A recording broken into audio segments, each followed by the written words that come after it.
আমাকে ওই দিন একটা দিনী বোন, আল্লাহ ওকে নেক হায়াত দিক এবং আল্লাহ ওর উপর বরকত দান করুন, সে আমাকে বললো যে ভাইয়া যে এখন স্কুল কলেজে নতুন একটা ট্রেন্ড অশ্লীলতা চালু হয়েছে। বললাম কি?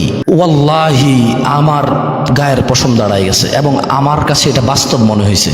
শত শত কমপ্লেনের মধ্যে একটা কমপ্লেন আমার কাছে যোগ উপযোগী মনে হয়েছে ওই দিনী বোনের। তিনি বলল যে এখন স্কুল কলেজে ছোট ছোট ছেলেরা বয়সে বড় বড় মেয়েদেরকে প্রেমের প্রস্তাব দিচ্ছে এবং তারা নিজেকে এটাকে ইসলামিক মনে করতেছে। হাউ? মানে ছোট ভাইরা কলেজের বা স্কুলের বড় বোনদেরকে প্রেমের প্রস্তাব দিচ্ছে এবং বলতেছে যে আল্লাহ নবী সাল্লাল্লাহু আলাইহি ওয়াসাল্লাম তো খাদিজা রাদিয়াল্লাহু আনহাকে বিয়ে করছে, ওনার বয়সে বড় ছিল। সো দ্যাটস সুন্নাহ। এই সুন্নাহটা পালন করার জন্য ছোট ছোট পোলাপাইন বড় বড় মেয়েদেরকে বিয়ের প্রেমের প্রস্তাব দিচ্ছে ওপেন। এবং ও বলছে যে কলেজের অবস্থা এত খারাপ, এটা ট্রেন্ড এবং ফ্যাশনে পরিণত হচ্ছে। বয়সে বড় মেয়েরা বয়সে ছোট ছেলেদের সাথে প্রেম করবে কেন? খাদিজা রাদিয়াল্লাহু তাআলা আনহা তিনি বয়সে বড় ছিল, আল্লাহ নবী সাল্লাল্লাহু আলাইহি ওয়াসাল্লাম বয়সে ছোট ছিল। You see the source of knowledge. সুবহানাল্লাহ, ওয়ালা হাওলা ওয়ালা কুওয়াতা ইল্লা বিল্লাহ।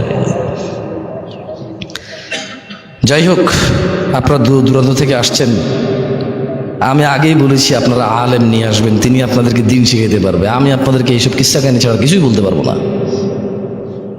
মজার কথা হলো আমি মামার কাছে নানার বাড়ির গল্প বলতেছি, বুঝেন নাই? আমি মামার কাছে নানার বাড়ির গল্প বলতেছি। কেন আপনারা এগুলো বুঝেন না? আমি যা যা বলতেছি বুঝতেছেন না? এই দেখছেন, মামার কাছে নানার বাড়ির গল্প বলে লাভ আছে? যে জিনিসটা বলে লাভ না আমি ওটাই করতেছি। আল্লাহ আমার বুঝদান করুক, আমিন। আউযু বিল্লাহি মিনাশ শাইতানির রাজিম। দিনী ভাইরা, আল্লাহ সুবহানাহু ওয়া তাআলা সরাসরি তিনি কোথাও বলেননি জেনা করিও না বা জেনা করবা না। একটু হৃদয় দিয়ে ভাবুন, বোন আমার, ভাই আমার, তুমি দ্বীন ইসলামে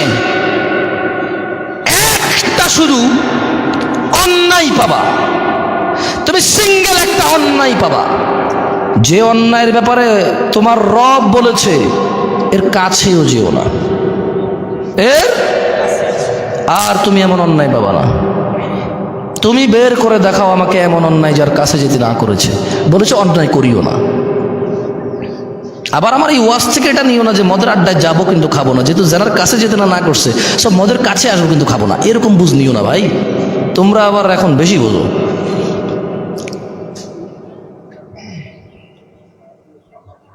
মুহাম্মদ সাল্লাল্লাহু আলাইহি ওয়াসাল্লাম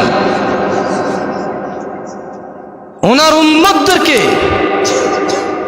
যিনি হুঁশিয়ার করে গেছেন একটা অন্যায়ের ব্যাপারে, আল্লাহ সুবহানাহু ওয়া তাআলা ওনার বান্দাদেরকে ভালোবেসে তাদেরকে যাতে তিনি জান্নাতুল ফেরদাউস দিতে পারে সেজন্য তিনি একটা অন্যায় থেকে শুধু নিষেধ করেছেন এরকম না, কিন্তু তিনি ওই অন্যায়ের ধারে কাছে ঘেঁষতেও না করেছেন।